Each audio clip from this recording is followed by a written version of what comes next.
प्राचीन भारत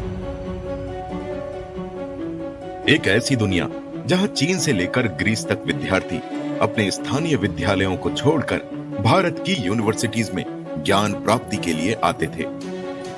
ये सच्चाई थी भारत की शिक्षा प्रभुता और संपन्नता के प्रतीक नालंदा और तक्षशिला की, पूरे विश्व के महानतम और प्राचीन विश्वविद्यालय जिनकी वजह से भारत को विश्व गुरु का दर्जा मिला। नालंदा अपने समय का एक तरह से हॉगवर्ट्स था, जहां पर विजर्ड्स की जगह स्कॉलर्स थे। यहाँ पर पूरे विश्व से, चीन से, म्यांमार से, श्रीलंका से अनेक प्रांतों के लोग इस जगह पर शिक्षा ग्रहण करने के लिए आया करते थे इस महाविहार में। देश विदेश से विद्यार्थियों का हुजूम हर तरह का ज्ञान प्राप्त करने के लिए उमड़ता ही रहता था। मैथ से लेकर भौतिक शास्त्र, रसायन शास्त्र से लेकर दर्शन शास्त्र, आयुर्वेद से लेकर शल्य चिकित्सा, तीरंदाजी से लेकर युद्ध कला और यहाँ तक कि एस्ट्रोनॉमी आदि सब्जेक्ट्स भी यहाँ पर पढ़ाए जाते थे। नालंदा विश्वविद्यालय में करीब 10,000 शिक्षार्थी और 1510 शिक्षक पढ़ते थे। असाधारण शिक्षा का केंद्र होने के साथ साथ विशालकाय पुस्तकालय, हॉस्टल आदि की सुविधा जिसमें लगभग 10,000 विद्यार्थियों को रहने और खाने की फ्री व्यवस्था पूरे नालंदा में एक अलग ही पहचान बनाती थी। आर्यभट्ट, जिन्होंने जब जीरो दिया मेरे भारत को, दुनिया को तब गिनती आई। तारों की भाषा भारत ने दुनिया को पहले सिखलाई। देता ना दशमलव भारत तो यूं चांद पे जाना मुश्किल था। धरती और चांद की दूरी का अंदाजा लगाना मुश्किल था।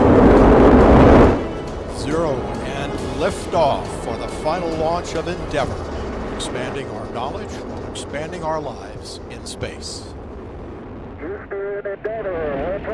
जी हाँ दोस्तों, आर्यभट्ट जिन्होंने दुनिया को जीरो और दशमलव दिया, वो भी इसी नालंदा यूनिवर्सिटी के डीन रहे थे। इसके अलावा नागार्जुन जिन्होंने माध्यमिका विश्वविद्यालय में स्थापना की।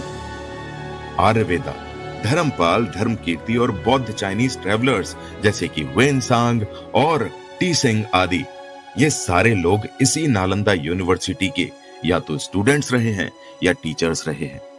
इन्होंने विद्या को सर्वोत्तम बना दिया। विद्या विद्यानम नरस्य रूपम अधिकम प्रच्छन्न गुप्तम धनम विद्या भोग करी यसह सुख करी विद्या गुरुनाम गुरु। विद्या मनुष्य का श्रेष्ठ और सर्वोत्तम रूप है। ये एक छिपा हुआ और सुरक्षित धन है। विद्या जीवन में सुख प्रदान करती है, यश दिलाती है और सुखद जीवन का आधार बनती है। विद्या सभी प्रकार के गुरुओं की भी गुरु है, अर्थात विद्या ही सर्वोच्च शिक्षक है।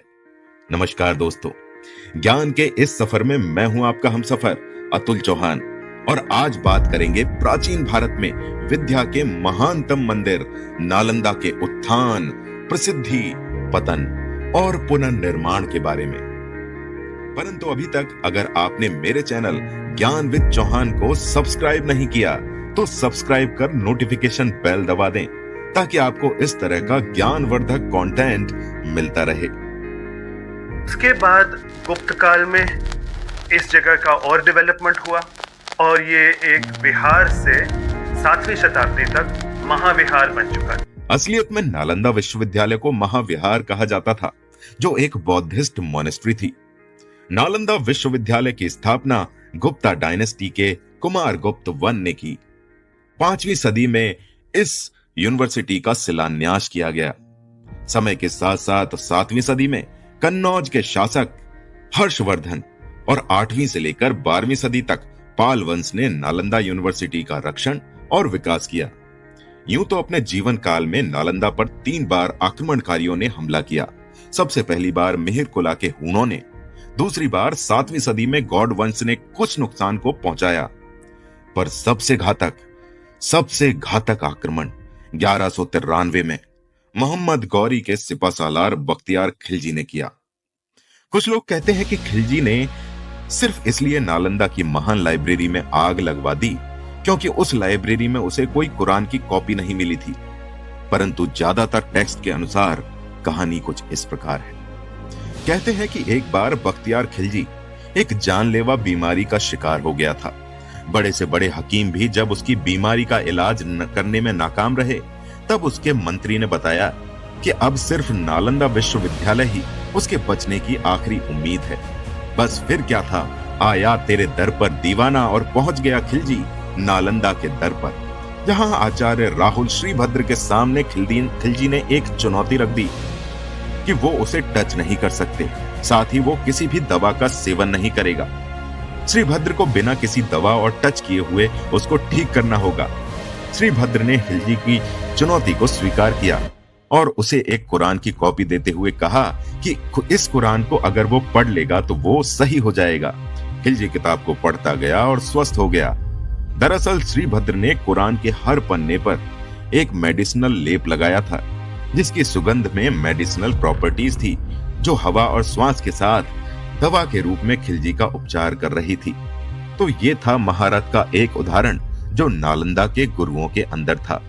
पर खिलजी को यह बात हजम नहीं हुई कि कैसे नालंदा का एक चिकित्सक वो कर पाया जो इसके बड़े बड़े हकीम नहीं कर पाए, और इस बात से वो इनसिक्योर फील करने लगा। उसने आचार्य श्रीभद्र समेत कई सारे स्कॉलर्स को मौत के घाट उतार दिया। उस दिन मौत ने नालंदा के आंगन में ऐसा तांडव किया मानो किसी की भी रूह कांप जाए। साथ ही नालंदा की महान लाइब्रेरी धर्मकुंज यानी कि माउंटेन ऑफ ट्रूथ को आग लगवा दी। इतिहास का सबसे बड़ा खजाना, करीब 9 मिलियन रेयर मैन्यूस्क्रिप्ट्स और बुक्स जलकर राख हो गई। कहते हैं कि लाइब्रेरी की बुक्स के जलने की आग करीब 3 महीनों तक सुलगती रही, और इस तरह दोपहर के सूर्य की तरह चमकने वाला नालंदा पतन के गर्त में चला गया। साथ ही अस्त हो गया उस वैभव का, उस ग्लोरी का, जिसने न सिर्फ भारत को विश्व गुरु बनाया था, बल्कि पूरे विश्व को एक परिवार बना दिया था। वसुधैव कुटुंबकम। हजारों साल बीत गए, कई युग परिवर्तित होते गए, और हम आ पहुंचे 21वीं सदी में। साल 2006 भारत के राष्ट्रपति एपीजे अब्दुल कलाम ने नालंदा विश्वविद्यालय को पुनर्स्थापित करने का प्रस्ताव रखा। 2010 में नालंदा विश्वविद्यालय बिल पारित हो गया। इसके बाद 2016 में राष्ट्रपति डॉक्टर प्रणब मुखर्जी ने पटना से 95 किलोमीटर दक्षिण पूर्व में राजगीर में नालंदा विश्वविद्यालय का शिलान्यास किया। और फिर वो शुभ घड़ी आ ही गई जिसका सबको इंतजार था। 19 जून 2024 को माननीय प्रधानमंत्री श्री नरेंद्र मोदी के कर कमलों के द्वारा एक बार फिर नालंदा विश्वविद्यालय तैयार है दुनिया के पटल पर विद्या का परचम लहराने के लिए।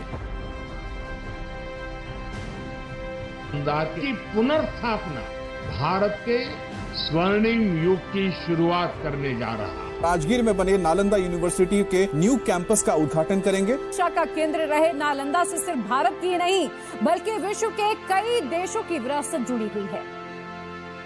सवाल ये आता है कि क्या नालंदा विश्वविद्यालय एक बार फिर से उस यश, उस कीर्ति और महिमा को विश्व पटल पर ला पाएगा या नहीं?